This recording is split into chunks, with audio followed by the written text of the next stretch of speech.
my good friend and like a sort of very famous man. Then when he was asked 8 years ago about what is Ukrainian national idea, he says that it's very simple: piss off Russians. And they send me the answers. I was wrong. No explanations, just let's see. How about now? I was wrong. Sorry, I was wrong. Like nobody, not many people abroad expected Ukraine would resist. And so not every Ukrainian would believe that Zelensky will stay, right, as a president. What Putin does, Russia, right, he sends Muslim soldiers to Ukraine to kill civilians and to die, perhaps. If any Muslim citizen of Indonesia think about this, if you die defending your land, defending your family, you will become Shahid. If you die like invader, killing the Muslim brothers, whom you become? Now, 100% of Ukrainians, satu. Doesn't matter what's your religion, what's your language, native language, which can be anything, and doesn't matter what political party do you belong to, nothing. Bersatu. Konflik yang terjadi di Ukraina dengan Rusia menyebabkan banyak sekali informasi yang berseliweran di jagat internet Indonesia.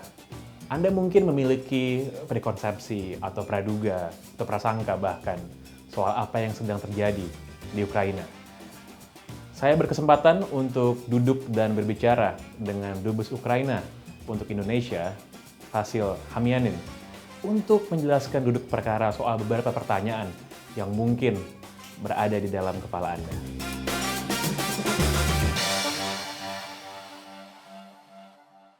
I'm sitting with Vasyl Hamianin, the ambassador of Ukraine to Indonesia. Mr. Ambassador, thanks for your time. Good afternoon. Good afternoon. It's been a month since the conflicts or the invasion started in Ukraine, and Ukraine hasn't fallen. And I think it's against what some people predicted, that it will fold up, after a few days. Can you please share to us what's happening right now out there back in your home country? Well, you were absolutely right. Not some predicted that we will surrender within days, but the majority of people worldwide who would say so if you ask, because like opposing the second strongest army of the world, blah, blah, blah. And what is Ukraine? We don't have nuclear weapons, we don't have like a big army, and we were not prepared, that sort of, for the full-scale invasion. And there was a surprise for many, but not for Ukrainians. In terms of military resistance, we've been fighting with Russians for three centuries. We've been fighting for our independence, again and again and again from the 17th century till now, till the recent 8 years before, right? So, like, if you compare the situation like 8 years before, we were absolutely unarmed, we were unprepared, we didn't have the real army, people were just fighting like volunteers in jeans and everything. So, and now what's happening now, I would say there are two bits of it. One dimension is military dimension. In military dimension, I would say everything is rather optimistic than pessimistic. The only one thing we are still worrying about, is the air, because it's still open, the skies, and it's still open for Russian missiles, from bombs, for shellings from the aircrafts and helicopters. And my worry is not about my army, because army is well prepared, no problems with that. My worry is with my civilian people. So they still go on bombing, they still go on shelling, killing civilians, and blocking the surrounded cities like Mariupol and some others like Chernihiv, Sumy, from any humanitarian aid. So like ambulances, water, food, medications, clothes, blankets, nothing. So it's like, it's unhuman. And the people are really suffering, because like in Mariupol, we still have like few 100,000 people left there, and they have no connection with the outer world. They cannot call and explain what's going on. They cannot bury the people. Thousands of civilians just died on the streets, like queuing for bread or something. Bomb and finish. So they cannot even do this, because when they go out, the next bombing might come in seconds. So this is a humanitarian catastrophe we are facing. I mean, everybody can understand. 3 weeks, the hundreds of thousands of people, no electricity, no water, no food, no medication, no heating, and its temperature on the ground was like 0. So can you imagine this? It's like this, and no escape. They cannot just leave, right? Because too many civilians were just killed in cold blood in attempt to leave the zone of bombardment by Russians. This is the pessimistic bit. So basically, that's what's happening in Ukraine. If I'm not mistaken, it's like 3.5 million refugees already fled to Europe, Eastern Europe, and next, like 7 million are just left the houses, left the homes, and moved to Ukraine, to other regions of Ukraine. Like my family too, is still there, and they're still like trying to find a permanent place to stay, because it's complicated. There are 3 elders, my wife, my daughter, and 10 cats and 3 dogs, and all this stuff. It's like family, so we do not trade by this. But the optimistic part is that I think that Russia is running out of resources for the war, and obviously the very important thing is that the morality is low, and there is no motivation to fight, no motivation at all. Unlike Ukrainians, they are 100% motivated, fully motivated, because that's the land they defend. And I always answering these questions: why Ukraine resists, why it still can stand, right? I always said 2 examples. One is like global one, that I have PhD in history, right? So I did some historical research before, and I would say that in the history, I don't remember the examples when the army defeated the nation. Army can defeat the army, not nation. Because if you talk in terms of army, we have like, I don't know, 300,000 soldiers maybe. In terms of nations, we have 40 million people, population, and like half of them are ready to fight. A half, 20 million people. Okay, then half again, 10 million are ready to fight. So can you defeat this army of 10 million? Don't think so. So the second example is more close to Indonesian, because as you mentioned, we have now a lot of misunderstandings and wrong interpretations also what's going on, like ura, all this stuff. This is not only about the lack of critical thinking, because I'm a father of three children, and 2 of them are teenagers, and they're sitting with this TikTok and Instagram. There is like brief description and the picture or a video, so people just don't care about thinking too much, and the impression the disinformation, this propaganda gives them is that something is what they do is right? But to make them understand what's going on, just remember the Surabaya speech of Bung Tomo.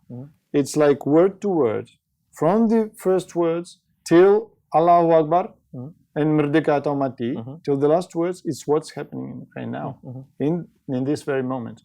It's the attitude of the aggressor, it's the demands to surrender, to give up weapons, and it's the attitude of the people. People who are not even the army, who are just Pemuda, I don't know, Pemuda Sumatra, Pemuda Kalimantan, Pemuda Aceh. And the attitude that they have enough blood to make the white flag, bandera of surrender, make it red and white. So that's exactly what's happening in Ukraine now. People just ready to die, ready to everything. What they are not ready for is really they cannot stand the suffering of the families, of the children, of women, and of the elders. They did not deserve this. My aunt is was born in 1938, so she remembers the war. Like, she was a very small child. Until now, She cannot stand the aircraft passing on the sky, just in peaceful times. Aircraft is like this sound. I start shivering inside. 70 years passed. And it's really a tragedy for them to see this again, in reality. Okay. You've done your homework excellently, I think, when it comes to the emotions and the mental state of Indonesian people. You talk about Surabaya, and another interview with our fellow media kumpulan, you were batik and black peci, right? Oh yeah. And Kopia. Kopia, yeah. And then you also just quoted Bung Tomo and the Battle of Surabaya. I think that's something that that's a very savvy media work, I think. And what kind of response you wish to see from the Indonesian people after all this, work that you do? What kinds of responses or statements that you want to see from them? First, I would like to say that if you think that, for example, if somebody thinks that we use this Bung Tomo image and all the images, just started using it now, no. We did it like last year, a lot of things. For example, we just to understand the Indonesian people and make Ukrainians understand Indonesia, because now we are far away and we are different, but we have so much in common. A year ago, we translated Darah Garuda into Ukrainian and made a presentation in Ukraine. We translated Surabaya speech of Bung Tomo and half year maybe, long before this war, and just shared it with all my friends and all the communities. And now when I share it, people call me and say, I'm crying, it's just what I see around. And it's so touching and so motivating, So that's not exploited just right now, a month ago, no. I'll show you later, we created a series of pictures, Heroic Indonesia in Faces. It's many heroes of big heroes, great heroes of Indonesia. We translated into Ukrainian poems and sayings and all this. So that's it. About what I expect, I would not expect even the critical thinking, because it's something I would not get. It's history, right? I would expect people to be more attentive and to compare. It's very important, even for the teenagers who don't want to think much.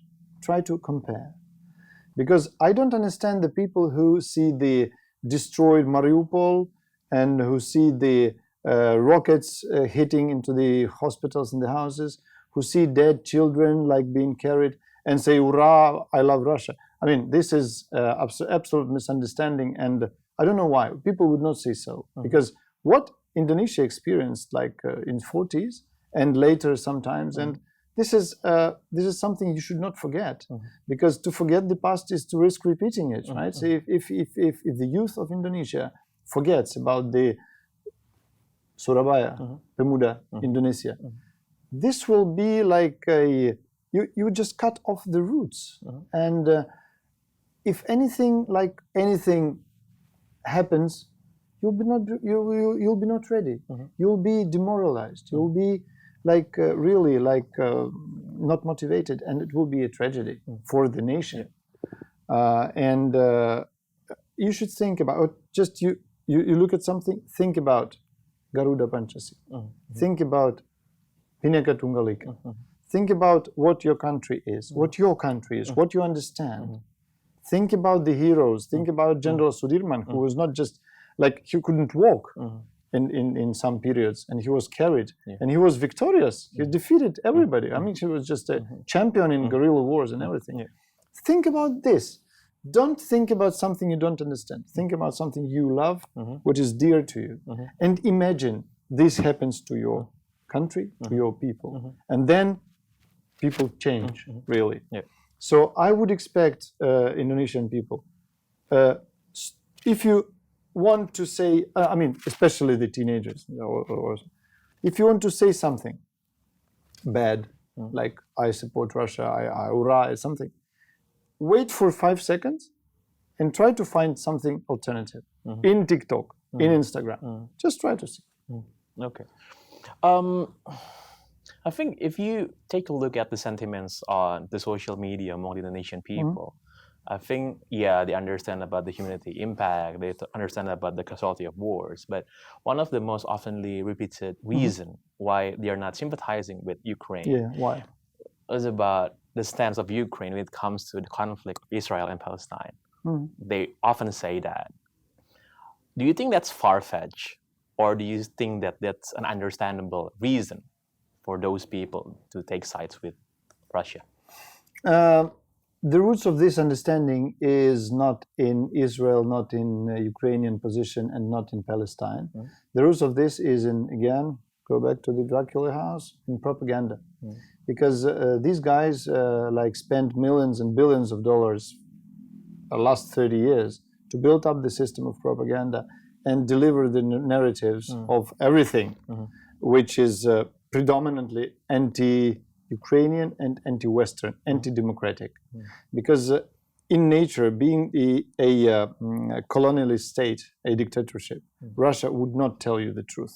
And every piece of lies they deliver, it's normally the main purpose of it is to distract the attention from something essential.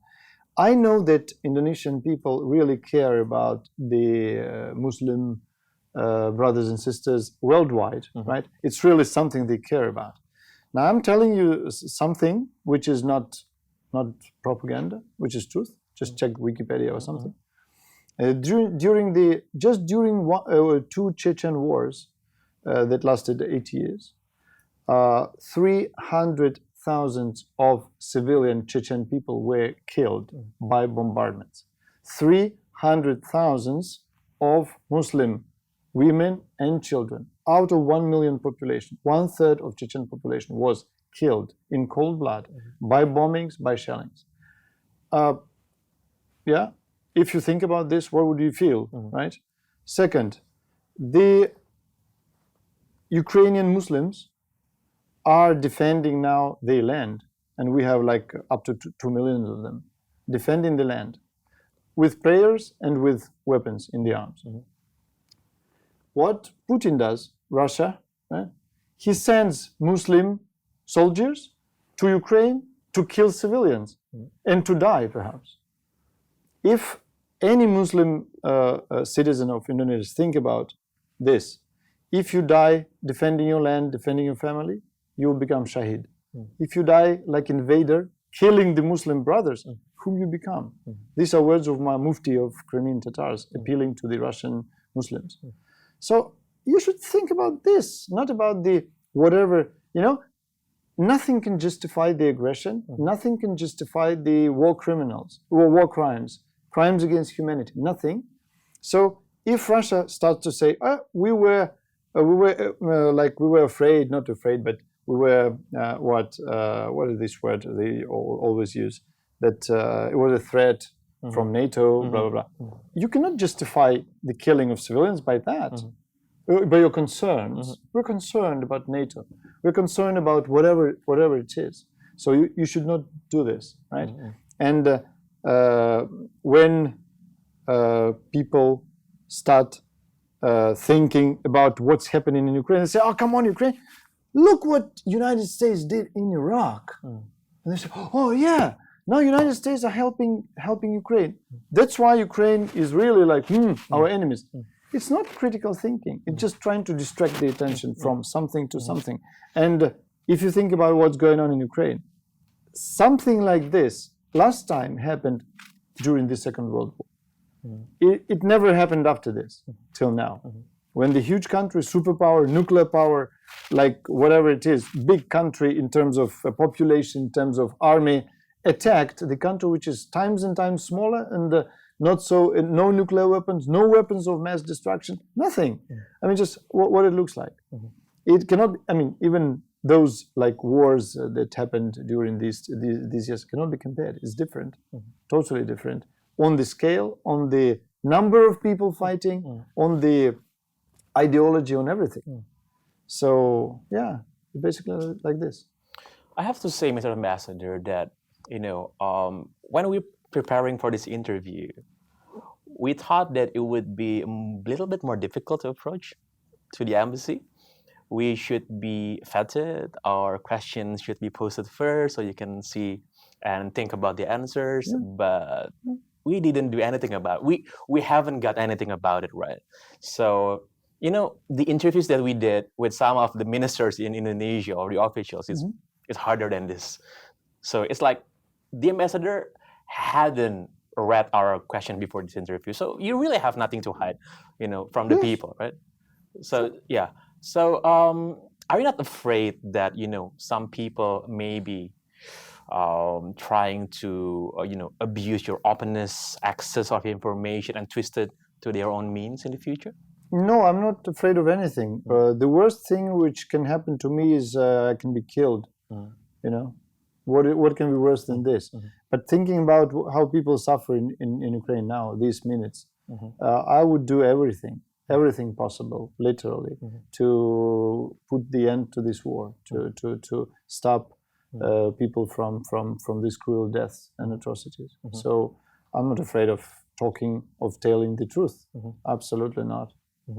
And why are you always referring, to the Russian embassy across the street from here, by the way, as the House of Dracula? Why I'm not referring to it? Because Russia has been our problem for the last 300 years. As I told you already, we're constantly trying to get free, to get rid of it, to become independent. We cannot run away, we cannot move the country from this place, but we're trying to become independent, and that's why what they're trying to do is renew the great colonialist state, Russian Empire or Soviet Union, whatever it is. So all this time they're trying to create narratives and create the lies that will make Ukraine look bad, look ugly, look wrong, look like it's a lot of things going on. And what we are trying to do to deliver the truth about what Russia is, what Ukraine is mainly. Ukrainians are very strange people. They prefer not to speak about the neighbors. They prefer to speak about themselves. This is my land, this is my house, this is my plot. I just delve, I gather. So I just don't want to, it's maybe not the very polite in terms of the telling this, but my good friend and like a sort of very famous man, very famous. He's an actor. He's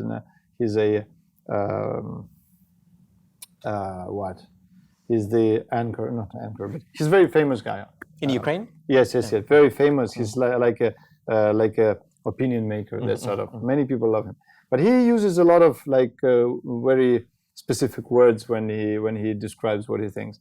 Then when he was asked 8 years ago about what is Ukrainian national idea, he says that it's very simple. Piss off Russians. This was something that if you ask many people, what makes you sad, what makes you worry, what's your concern, what do you want for Ukraine? Russia. Only one word, Russia. So everything by the way, the answer is very simple for many questions. Now Putin did something that Ukrainian nation failed to do through centuries. Ukraina bersatu. Now, finally. We could not achieve this during the First World War, Second World War. No, never. Even after independence, there's still some discussions, disputes, and people say, this, that. Now, 100% of Ukrainians, bersatu. Doesn't matter what's your religion, what's your language, native language, which can be anything, and doesn't matter what political party do you belong to. Nothing. Bersatu. Amazing. When that picture of the former President Poroshenko with arm, he's ready to war, and he lost the election to President Zelensky in the last election, right? But they're united because it's Ukraine against its oppressors. And I think when it comes to the international stage, I think most people see President Zelensky. I think that's a very inspiring figure. Something that maybe some people didn't really think about it because considering his background before and how he got into power. I think a lot of people underestimated him. But how do the Ukrainians see President Zelensky these days? First, I would speak about myself and my friends, right? The discussions were so sharp, even before the elections, that I danced tango, right, in peaceful time. Now I don't. But before this, I danced tango, and many ladies on tango, they refused to dance with me because I supported Zelensky even before the elections. After he declared he would be, I didn't understand that. I said, come on, what? It's irrelevant, right? But I've supported him for all these years, and really I'm proud. I've been proud of him being an actor because I like him, right? So like an actor, and I liked him when he became a president. There are no people who are like immaculate, right? Every manusia has a right to make mistakes or do something not exactly right, or maybe it's mistakes. It's not something else. And now he became a hero. And now I contacted some of my friends and just send them one word. How about now? No, not one word, 3 words. How about now? And they send me the answers. I was wrong. No explanations. Just like this. How about now? I was wrong. Sorry, I was wrong. Like nobody, not many people abroad expected Ukraine would resist. And so not every Ukrainian would believe that Zelensky will stay, right, as a president with the nation and like every day there. But yeah, this is something I'm really proud about. Indonesia gonna host the G20 this year in Bali, later this year in October, if I'm not mistaken. Yeah. And of course, one of the countries in the G20 is Russia. Do you think, from your end, what do you want to see Indonesia do in the G20 regarding if Russians are coming to the summit? I'm not in the position to criticize or to give advice to the people who are much wiser than me, who are the politicians with a great experience, and who are the leaders of this proud nation of Indonesia. So no advice, I would not lecture the President Jokowi, whom I admire, because what he does in G20, has been doing in G20 is amazing. I'm not an expert in Indonesia, obviously, but I've been watching the preparations, then taking over the presidency, and then what they do within this presidency. I think President Jokowi and his team are turning Indonesia into the global power now, not just regional leader. I think that was the main aim and target. It's amazing. It's great. I would say my position on this point would be like this. You cannot discuss any global problems this time without referring to Ukraine. Not because I want this, but because can you discuss the global peace and stability without mentioning Ukraine? Can you discuss food security without mentioning Ukraine? Who is one of the main contributors into the food security globally? Can you discuss the energy or energy transition, new technologies, like new developments in this sphere? No. Can you discuss the health and safety and social services when you have war over there, right? So from any point of view, any international gathering, summit, fora, any conference now is not possible and not complete without discussing the issue, right, of this aggression. And now, as many countries of the world imposed huge, very heavy sanctions on Russia, it will also influence the energy supplies, oil and gas, timber, the money, all the currency stuff, and as you know, many countries, many brands just left, many companies just left Russia, like IKEA and everything. It all will be reshuffled, and I would say, like, may I try? My feeling, I'm not convinced in this, but my feeling is this. They're asking me about the Third World War, things like that. My feeling is we are having Third World War. In terms of the world order would never be the same. And I think that the crisis, political crisis, global crisis, we've been facing for some years, but without such a calamity. Now it's been like so obvious. I'm talking about the United Nations.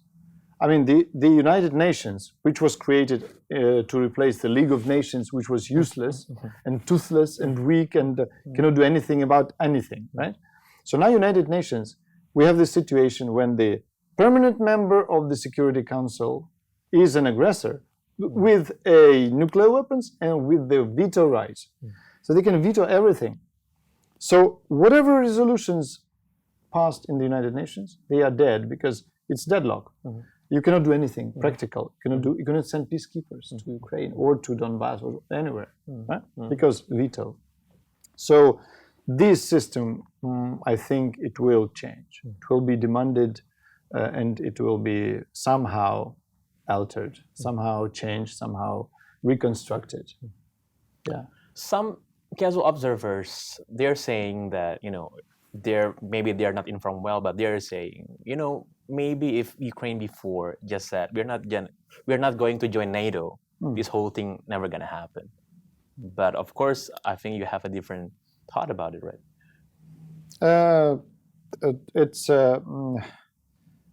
It's so easy to answer that I'm just lost a little bit. One, we are not NATO members. We are not given the prospects of NATO membership. We are not given even the promise to be accepted. Not even the single promise. We just say our doors are open. Fine. So nothing. Yeah. First. Second. Our NATO membership or our NATO prospects cannot justify war. Third, before the 2014, before the attack on Crimea and Donbass, the scale of cooperation between NATO and Russia was times and times bigger than NATO and Ukraine. Times and times. Military exercises, exchanges, technologies, cooperation, meetings, blah, blah, a lot of things were happening. We didn't afraid of Russia cooperating with NATO, and it's clear, right? Now this is the confirmation of our concerns, not of Russian concerns. We were trying to get closer with NATO and European Union just because of this, just because of Russia. It's our concern. It is our concern. So it is in our constitution. My president said that anything is possible. I mean, neutral status possible, but it's not like in Russia. Like one man can change everything. The constitution, the statehood, anything. No, we are democracy. For the question for changing constitution, we have to have referendum, and the people should vote for this or that. They voted for NATO. We changed it. Now, after this, it is a procedure of approval by the parliament of Ukraine, etc. Anything is possible, but in democratic ways. So I think NATO is something, again, to distract attention from the war. And I think this can be like discussed and it should not be mentioned even. Did you see the NATO summit or what gathering yesterday? Yeah. What help can we get from NATO? No help. We receive the support and help assistance from the NATO member states, but as on bilateral level. NATO, nothing, zero. A person, maybe I'm mistaken, then I'm sorry, but I didn't see anything. It's like talking. Okay. I have two questions. Do you think that the conflict, the war, is about to end soon? And where do you see Ukraine after it ends? Oh, it's It's a beautiful story about what Ukraine is going to become after the war. It will end, I don't know when, hopefully soon, hopefully yesterday, right? But as a historian, repeatedly, I don't remember wars that not ending in peace. It will be negotiations. It will be peace agreement. It will be defeat of Russian Federation, of Russian army. It will be long process of rebuilding the country for the Russian money, rebuilding the plants and enterprises, schools and hospitals in very modern manner, rebuild the residential houses. It will be the renovation of everything. And the main diamond we will have is the unity of nation. And a part of this, it will be a shame on Russia for maybe for centuries. I would not say so, but at least for a few generations, definitely.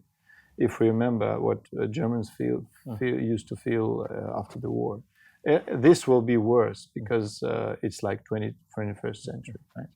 So this is going to happen. Thank you for your time, Mr. Ambassador. Much pleasure. Thank you for coming.